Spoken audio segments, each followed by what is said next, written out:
Saludos nuevamente, mis queridos hermanos. Dios les bendiga. Voy a presentarles la semana 5 de nuestro curso Historia Eclesiástica 1.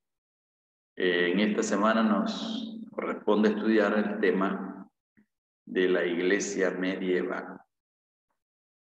Vamos a entrar al estudio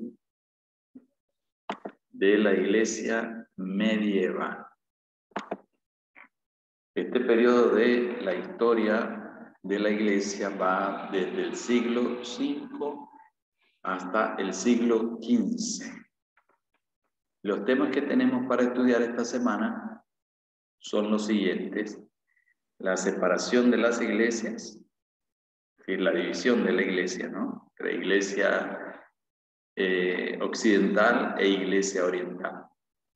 El progreso y la decadencia del poder papal, las cruzadas, la influencia de los monasterios en el arte y la cultura, la caída de Constantinopla, el principio de la Reforma Protestante y algunos personajes destacados de esta época de la iglesia medieval. Vamos entonces a comenzar con el primer tema, que es la separación de las iglesias latina y griega. Es decir, la iglesia occidental y la iglesia oriental. En este caso, la iglesia latina, ¿verdad? La capital era Roma, y de la parte griega, la capital era en Constantinopla, que para ese momento era la capital del imperio romano. La fecha oficial de la división de la iglesia fue en el año 1054. Y el incidente que marcó la división fue un decreto de excomunión que dio el Papa León IX contra el patriarca oriental Miguel Cerulario. Ese decreto se dio el 15 de julio de 1054. Y allí fue donde se marcó pues la división de la iglesia entre iglesia occidental y iglesia oriental, ¿no? De allí, de ese momento, entonces surgió estas dos ramas de la iglesia, lo que se conoce hoy en día como la iglesia católica y la iglesia ortodoxa, ¿no? La iglesia ortodoxa. El motivo de la excomunión fue la hostilidad que el patriarca oriental Cerulario tenía hacia las iglesias latinas de Constantinopla. Inclusive había ordenado su cierre en el año 1052. Es decir, que había fricción, ¿no?, entre las dos partes de las iglesias del imperio en ese momento, ¿no?, la oriental y la occidental. Vamos a ver ahora las causas que originaron el cisma o la división. Una de esas causas fue la diferencia en la celebración de la Eucaristía. Cuando celebraban la Eucaristía, la parte de los obispos latinos expresaban una fórmula litúrgica que decía: el espíritu que procede del Padre y del Hijo, ¿no?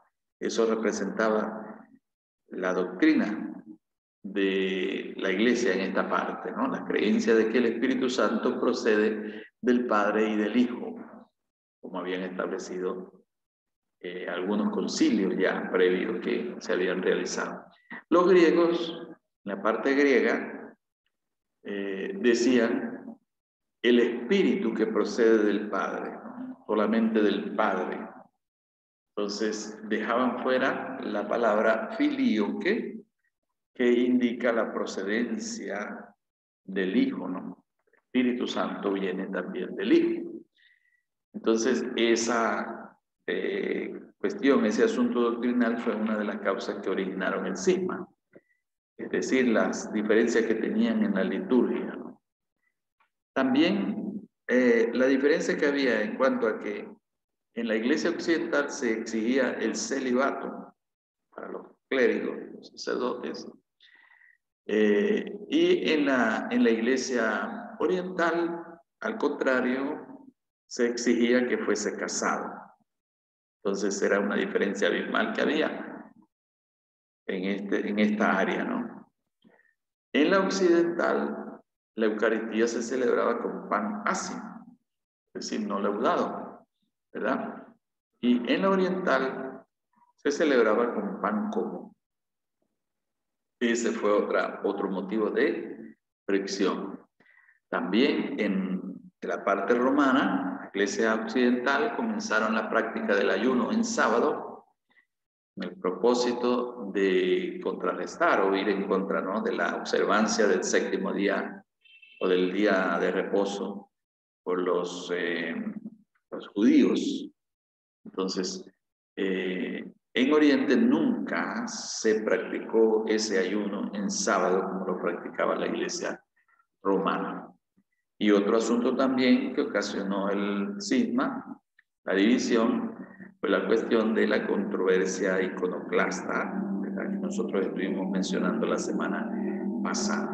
Es decir, la destrucción de las imágenes, ¿no?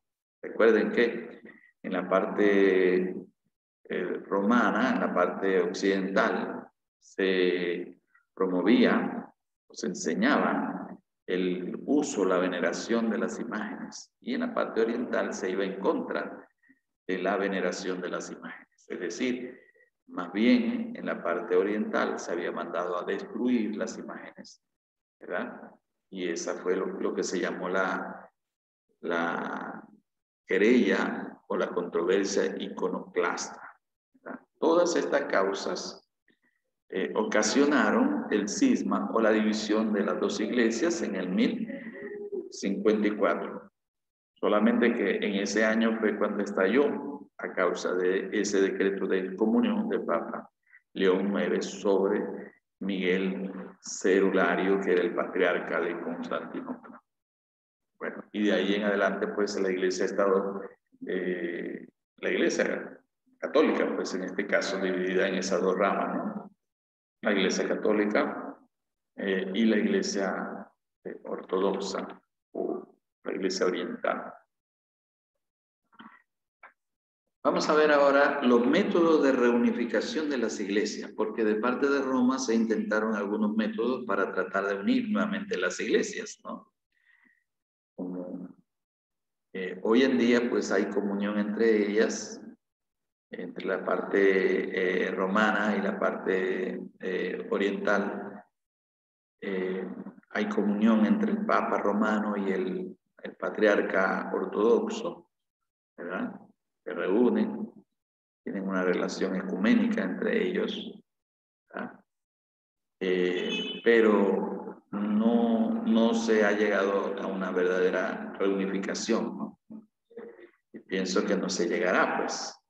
Pero en aquel tiempo se intentó, de parte de Roma mayormente, la reunificación de la iglesia, ¿no?, después de esa división del 1054.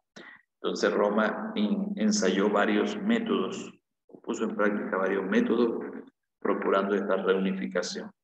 Aquí lo vamos a estudiar. Primero tenemos el método latino, donde se buscaba la unidad mediante la latinización de los cristianos de Oriente. Por eso se le llama el método latino, ¿no? Se iba tratando de enseñar, de influir a los cristianos de Oriente con las prácticas romanas, con las liturgias romanas y con todo lo que era la doctrina o el dogma romano, tratando de absorber entonces a las iglesias orientales. El segundo método que se usó fue el método de la unión general, donde se procuraba la unidad mediante la reconciliación de las jerarquías griega y latina, en concilio ecuménico, es decir, se convocaban a concilio con el propósito de llegar a acuerdos, ¿verdad?, entre los grupos, entre las dos ramas de la iglesia, procurando la reunificación, pero no se logró ese objetivo. Y un tercer método que también se practicó fue el método de las uniones particulares. Se procuraba la sumisión a la obediencia romana de un individuo importante en la parte oriental o de un grupo de individuos para formar entonces comunidades católicas de rito no romano, pero bajo la autoridad de Roma. Estos tres métodos fueron practicados, se intentó a través de ellos entonces la reunificación de la iglesia, pero no se logró ese cometido.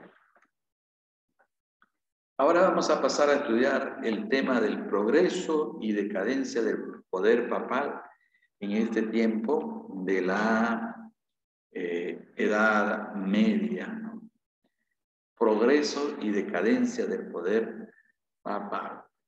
El progreso, la fuerza, ¿no?, del papado en ese tiempo fue su alianza con el poder político. Había un gobierno aliado entre iglesia y Estado. Entonces eso le hacía fuerza a la iglesia, al papado romano. Carlomagno fue coronado por León III en el año 800, y en esa ceremonia donde el Papa León III coronó al emperador Carlomagno, el Papa le rindió el homenaje de la prokinesis o postración. O sea, por primera vez un Papa romano, ¿verdad?, se postraba delante de un emperador. Entonces allí comenzó una relación, ¿no?, diferente entre el papado y el imperio, ¿no? En este caso, vemos ahí una sumisión del Papa al poder político, ¿no? A la muerte de Carlomagno, emperador Carlomagno, el imperio se dividió, ¿no? Es lo que se llama la dinastía carolingia. Esta dinastía carolingia, de los descendientes de Carlomagno, que gobernaron el imperio, continuó con la alianza con la iglesia, ¿no?, desde el 800 hasta el año 1073 después de Cristo. Continuó esa alianza, iglesia y Estado. Ahora, en el 1073 accedió, ¿no?, al trono papal Hildebrando, y ahí comienza, ¿no?, nuevamente un periodo de supremacía papal. Pero la corrupción del clero, la inmoralidad que vino especialmente sobre los obispos y sobre los papas, ¿no?, y también la pugna entre los obispos por la autoridad y por tener ese cargo, ¿no?, de papa, hizo que surgieran varios papas al mismo tiempo, que hubiese lucha entre ellos, ¿verdad? Entonces esto trajo un desprestigio muy grande a la iglesia, ¿no? Trajo un desprestigio muy grande. Y tenemos este periodo que se conoce como la cautividad babilónica de la iglesia, donde del 1305 al 1378, por mandato del rey de Francia, la sede del papado fue trasladada de Roma a Aviñón. Entonces se conoce ese periodo como la cautividad babilónica. Ahí estaba el papado bajo el gobierno, ¿no?, del emperador, en este caso ahí, del rey de Francia. El papado entonces cayó en un estado de desmoralización terrible.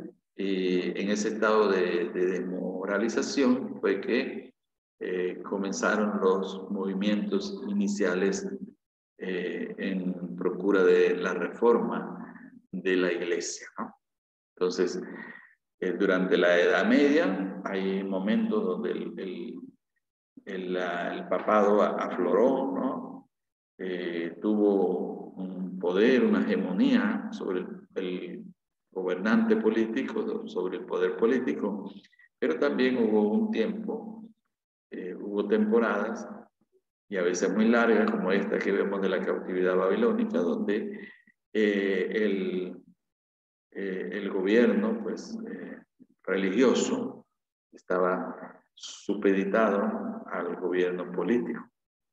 Entonces, ahí todo eso lo encontramos en esta época de la Edad Media, ¿no? Son temas muy importantes con respecto al desarrollo de la historia cristiana.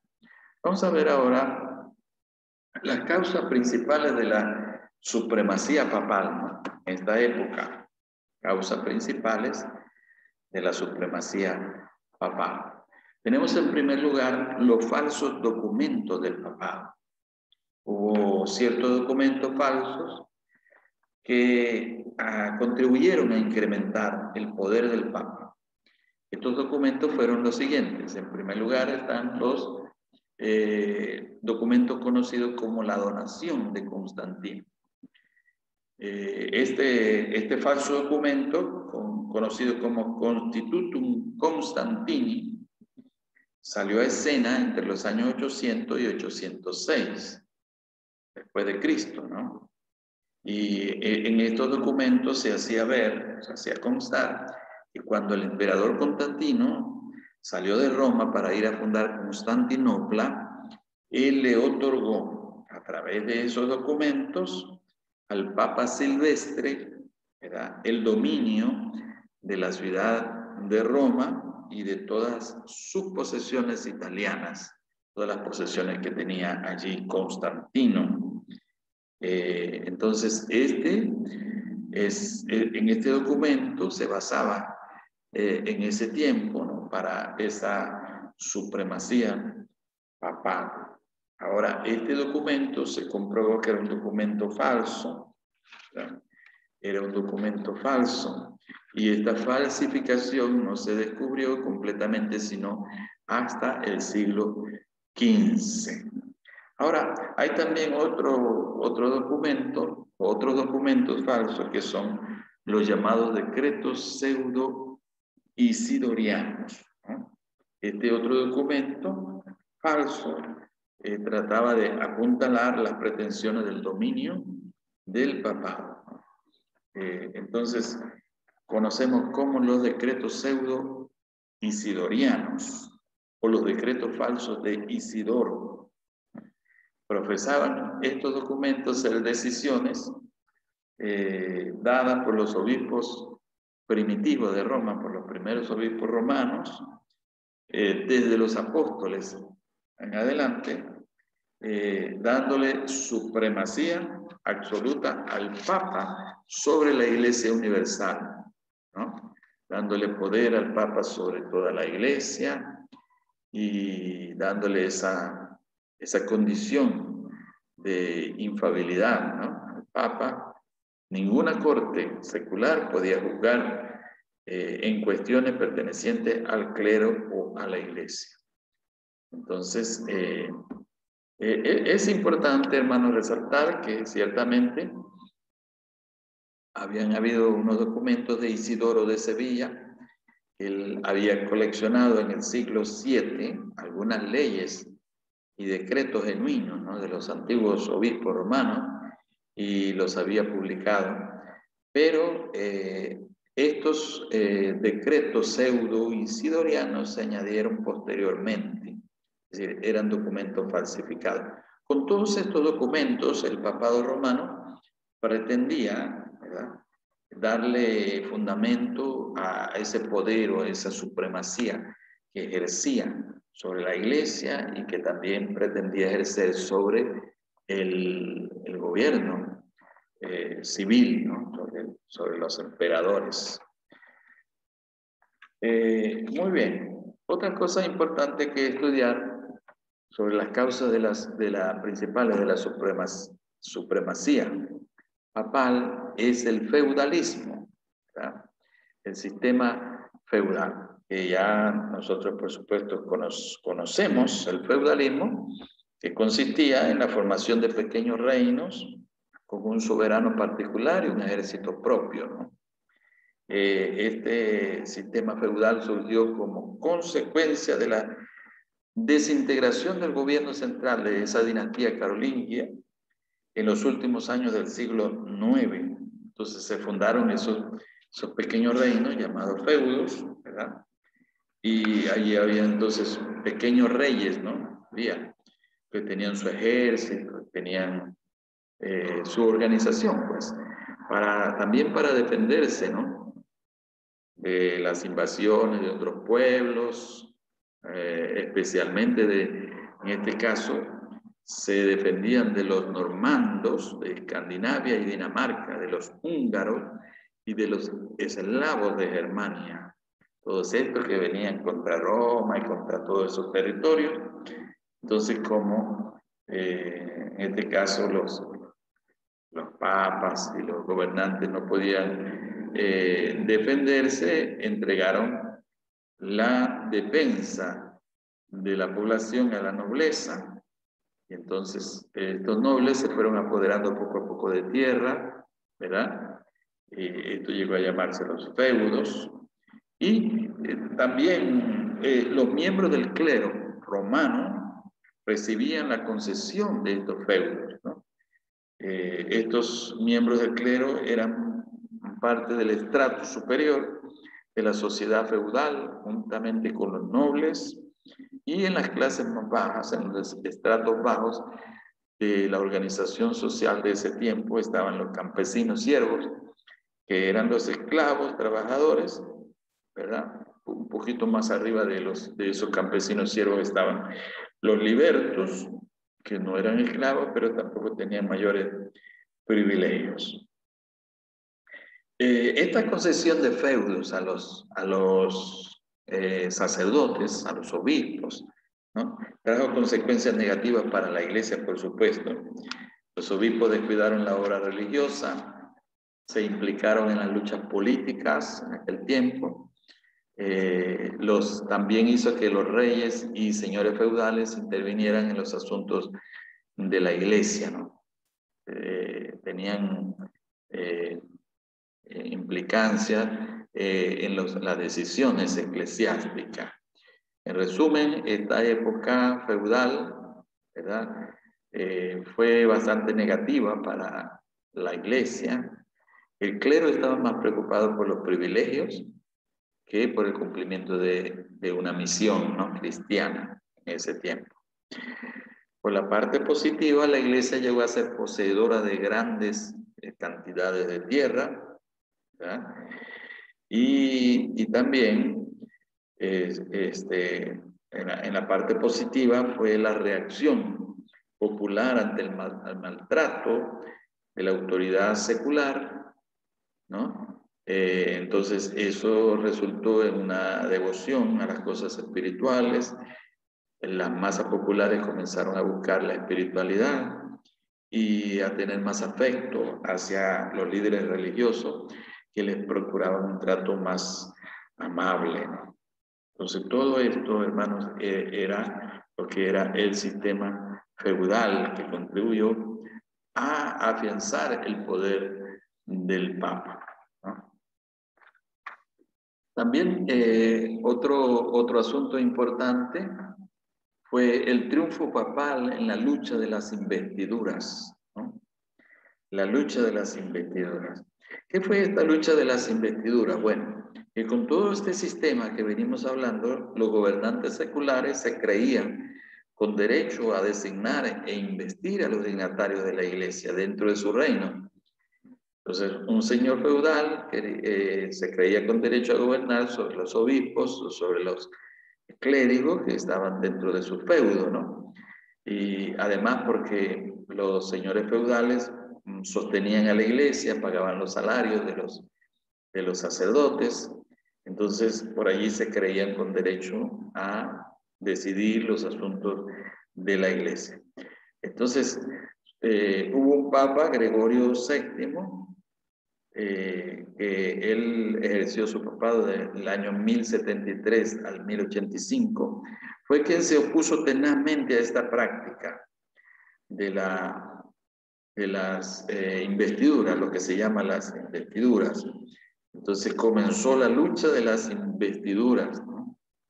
Este Papa comenzó una lucha tremenda para que legalmente se establecieran leyes que impidieran que los señores feudales, a esos pequeños reyes que había en esos territorios, se creyeran con derecho a decidir las cosas religiosas, las cosas de la Iglesia. Entonces, finalmente se llegó a un acuerdo en el Concordato de Worms en 1122, ¿no? Allí se dio un decreto, pues, donde se le dio la razón al papado y así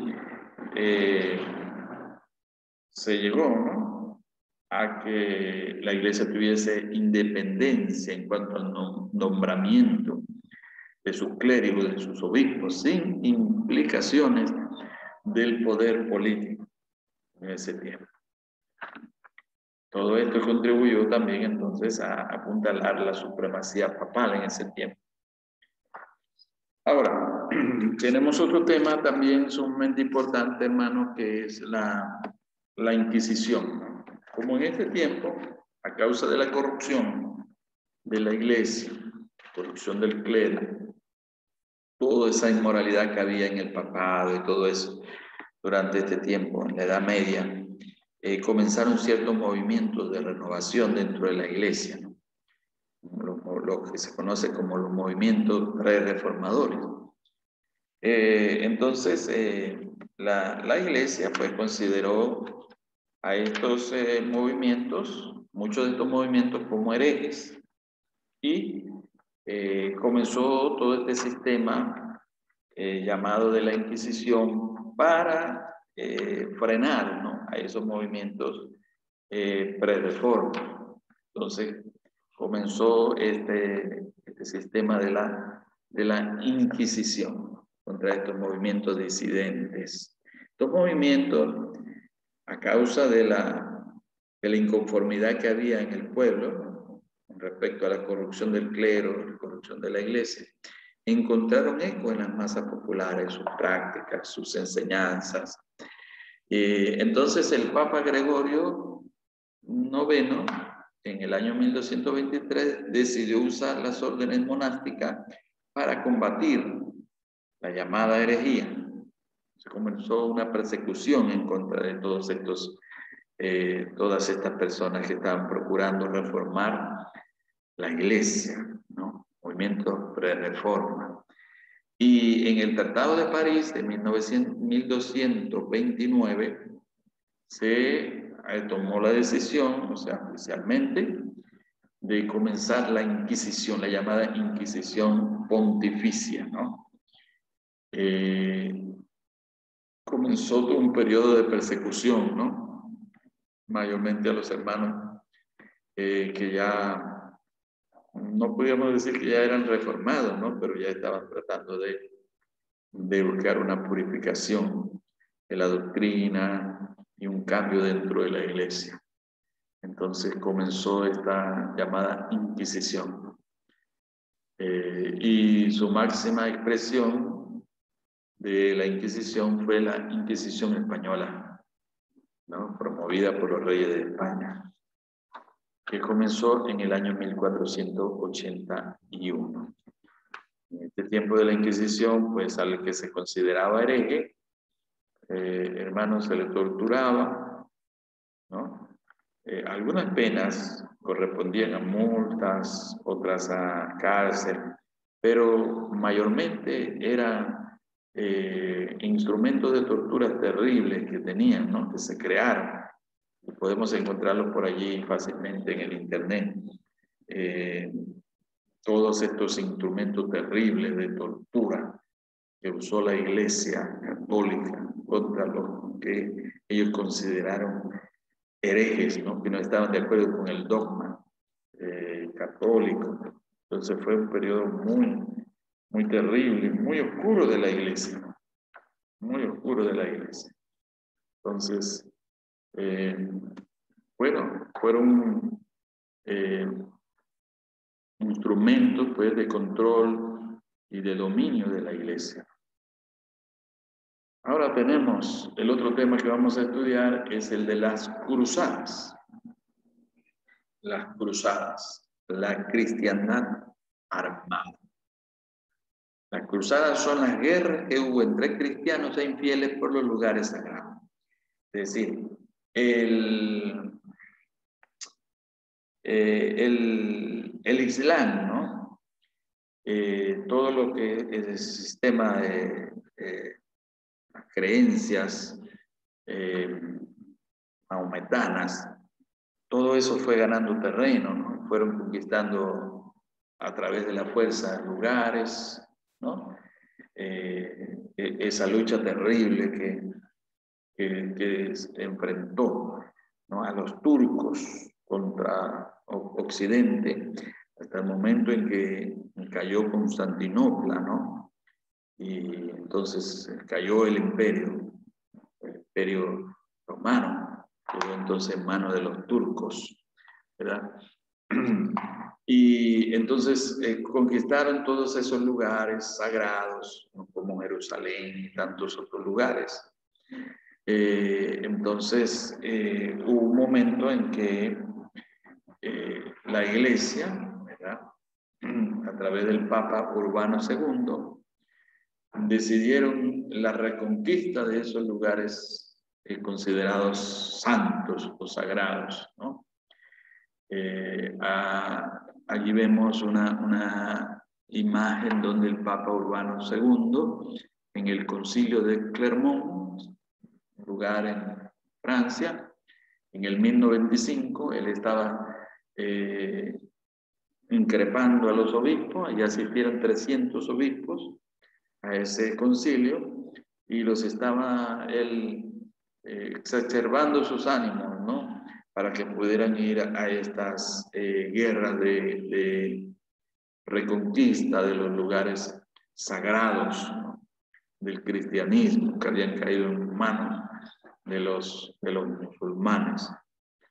Allí en ese discurso, en ese mensaje que dio Urbano II, fue un mensaje muy dramático a estos obispos, donde inclusive él lloró, ¿no? Lloró, fue un mensaje muy emotivo, y hizo ese llamado para que pudiesen ir a reconquistar todos esos lugares, ¿no? Y ahí fue que se originaron entonces las llamadas cruzadas. Las cruzadas fueron 8 cruzadas en total en un periodo de 200 años, ¿no? La primera cruzada tomó la ciudad de Jerusalén, ¿no? Pero eso no fue fácil, ¿no? Dice un autor que ríos de sangre y piedad ingenua, ¿no?, se manifestaron en ese tiempo, porque al frente de batalla ponían entonces a las personas sencillas, campesinos, muchas veces no estaban preparados no eran caballeros en sí, ¿no?, como los caballeros armados en este caso, ¿no?, sino que mucha gente eran personas sencillas del pueblo que no tenían esa destreza para la guerra. Entonces a todos esos ponían en los primeros frentes de batalla cuando iban contra los turcos, contra los musulmanes. Así que había cantidad de gente inocente que moría en esa cruzada, ¿no? Pero bueno, cumplieron en parte su cometido, aunque algunas fueron de estas 8 cruzadas, algunas fueron episodios muy lamentables, muy negativos para la iglesia, ¿no? Pero aparecen ahí entonces en la historia. Fueron entonces guerras entre cristianos e infieles por los lugares sagrados. El otro tema que vamos a tratar es el de la influencia de los monasterios en el arte y la cultura medieval. También es un tema muy importante porque durante la Edad Media, ¿verdad? Se desarrolló, ¿no? A partir de los monasterios hubo un auge del arte, de la cultura, ¿verdad? Hubo una influencia muy grande desde el seno de la iglesia, ¿no? El monasterio. Se desarrolló la actividad intelectual, ¿verdad? Convirtiéndose en una especialidad monástica. En los monasterios se estudiaban los textos antiguos de la literatura clásica y los escritos de los padres de la iglesia. También había una escuela episcopal junto a cada catedral. Y a partir del año 1003 comenzó una especie de competencia por reedificar los templos, es decir, en las diferentes obispados, en los diferentes lugares, cada uno quería tener su templo más arreglado, más representable que los demás. Entonces comenzó una especie de competencia, ¿no? Así surgió el llamado arte románico, ¿verdad? En el siglo XI, este arte trataba de bóvedas, ¿no? Esculturas, capiteles, pinturas, frescos en las paredes o en esas bóvedas, en los templos. Y también nació el arte gótico en el siglo XIII. Se desarrollaron los vitrales y las estatuas, ¿verdad? Cosas que son muy llamativas, ¿no? En este caso, estas creaciones religiosas. Este arte se asoció a la vida cotidiana, las fantasías y las preocupaciones de la gente, preocupaciones religiosas. Entonces, todas estas esculturas, pinturas y todo esto de la época refleja las creencias, las supersticiones, las preocupaciones religiosas que tenían las personas. Pero tuvo una gran influencia a nivel de la sociedad, ¿no? Ese arte y cultura de esta época, del medioevo. Este es un aporte también importante de la Iglesia a la cultura, ¿no? El siguiente tema que tenemos es la caída de Constantinopla, ¿no? Aquí es el final del Imperio Romano, el comienzo del Imperio turco, el Imperio del Islam, ¿no? En este caso, la caída de Constantinopla fue en el 1453. Allí cayó la ciudad de Constantinopla, ¿no? Que era la capital del Imperio Romano.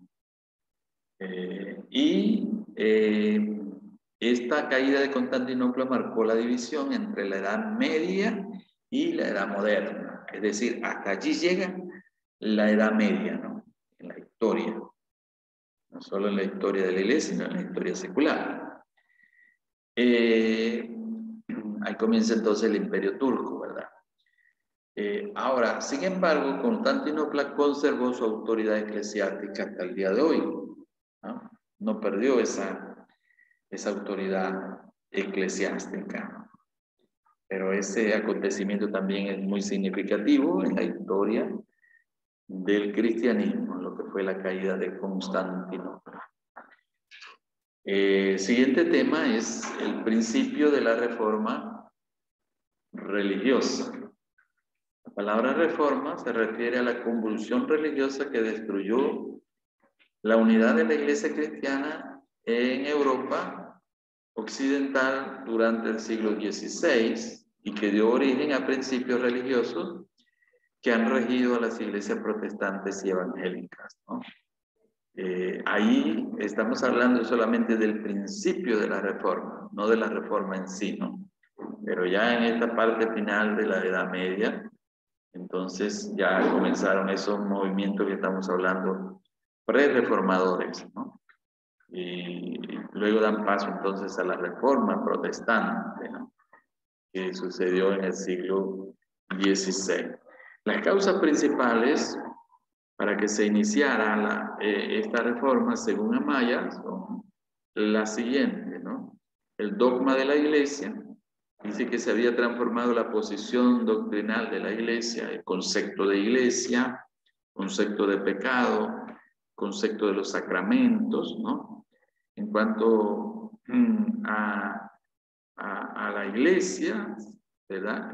La doctrina, se pensaba que la Iglesia era la que dispensaba la salvación. No se podía obtener la salvación sino a través de la mediación de la Iglesia, ¿no? Y fue algo que, por supuesto, la Reforma, ¿no?, echó por tierra esto y se estableció el sacerdocio de todos los creyentes, ¿verdad? Y se estableció la salvación por gracia, es decir, se reafirmó esta doctrina bíblica, ¿no?, que durante la época medieval se había perdido, porque la Iglesia era la que dispensaba la salvación, ¿no? El concepto de pecado, de los sacramentos, se habían añadido otros sacramentos, además, el sacramento de la confirmación, de la penitencia, ¿verdad? Todos estos otros sacramentos que incluyó el dogma católico, ¿verdad? En cuanto a las prácticas eclesiásticas, están el absolutismo papal, es decir, ese gobierno papal, la infalibilidad papal, ¿verdad?, la corrupción del clero y el formalismo extremo del culto, de la liturgia que había en la misa romana, ¿no? Toda esa práctica eclesiástica dieron lugar a que comenzara entonces el movimiento de la reforma religiosa. Las prácticas populares también fueron otra causa del principio de la reforma, y entre estas prácticas populares tenemos la mariología o el culto a la Virgen María, la intercesión de los santos, y por lo tanto la veneración de los santos, la corrupción del clero, el formalismo extremo del culto, ¿verdad? Y tenemos entre los abusos eclesiásticos algunas prácticas están nombradas, una mayor cantidad allí en el módulo, ¿verdad?, de lectura, pero solo mencionar estas: las anatas, la simonía y el nepotismo, ¿no? Y se mencionan en el módulo otras, una larga lista, pero las anatas eran impuestos que pagaban los clérigos, los obispos, los religiosos, pagaban estos impuestos, ¿verdad?, es decir, obtenían un cargo religioso, pero se comprometían a pagar un impuesto anual a la autoridad, en este caso al Papa, o si era un cargo menor, lo pagaban a los obispos, ¿no? Estaba también la simonía, que era la venta de los puestos, de los cargos eclesiásticos. Se vendían entonces los obispados, se vendían los cargos eclesiásticos. Y el nepotismo era cuando, por nexo de familiaridad, ¿verdad?, un obispo o un papa le daba algún cargo eclesiástico, ¿verdad?, a algún miembro de su familia, ¿no?, por el nexo consanguíneo, ¿no? Entonces se obtenía el cargo, se obtenía la autoridad, era a través de la influencia, por ser familia, ¿no?, en este caso. Todas estas prácticas terribles, ¿no?, llevaron entonces al inicio de la Reforma protestante, que vamos a estudiar, ya eso es para el curso de Historia Eclesiástica 2, ¿no?, porque este curso estudia hasta esta parte solamente, ¿no?, hasta la Edad Media. Entonces ya en el curso de Historia Eclesiástica 2, que seguramente algunos han visto, ¿no?, porque a veces se ve primero, algunos han visto primero el curso de Eclesiástica 2, de Historia Eclesiástica 2, que pero es en ese curso donde se ve, ¿no?, en la parte de la Reforma protestante. También es un periodo muy importante de la historia del cristianismo. Por último, entonces, vamos a estudiar los personajes destacados de esta época rápidamente. Pero brevemente tenemos mencionados también en el módulo de lectura Anselmo, que fue un erudito, escritor llamado el segundo Agustín, ¿no? Por causa de su gran erudición. El segundo Agustín. ¿Recuerdan a Agustín de Hipona, que hemos estudiado? Y que fue un personaje tan influyente, ¿no?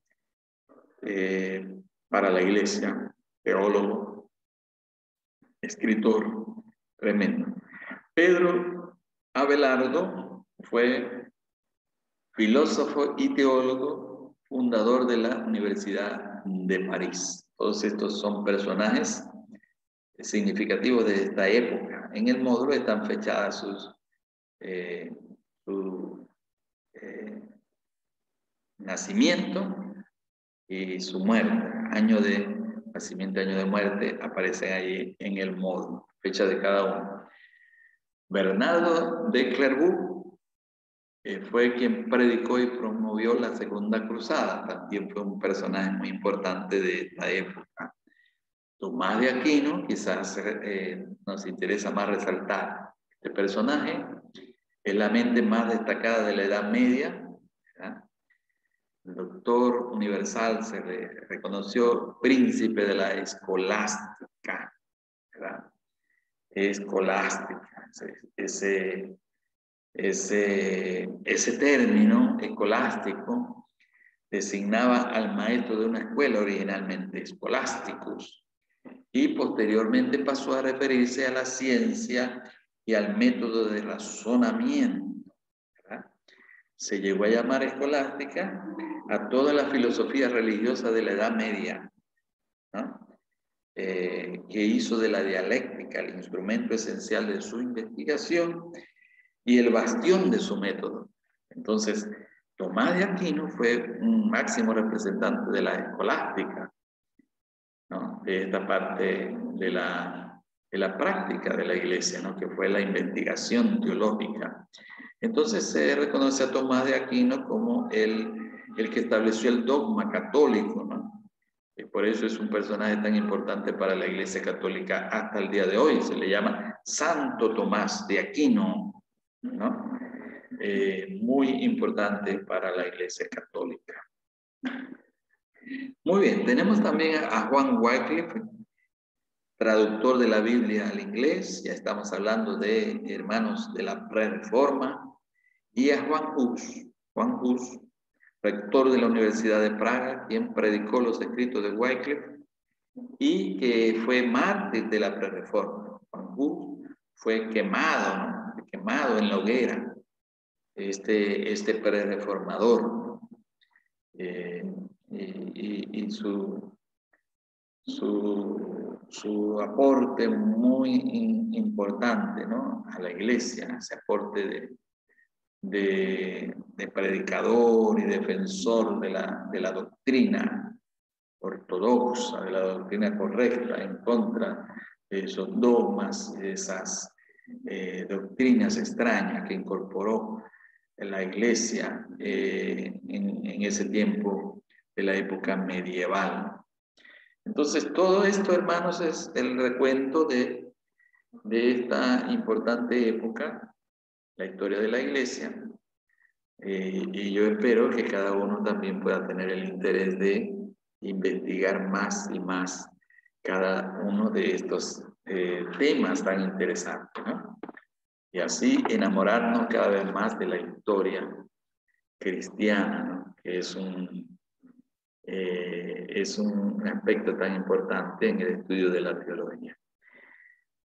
Bien, Dios les bendiga, mis queridos hermanos. Hasta aquí llega nuestra clase correspondiente a esta semana. Les deseo muchas bendiciones y mucho éxito en todo lo que emprendan, todo lo que estén haciendo. Dios les bendiga.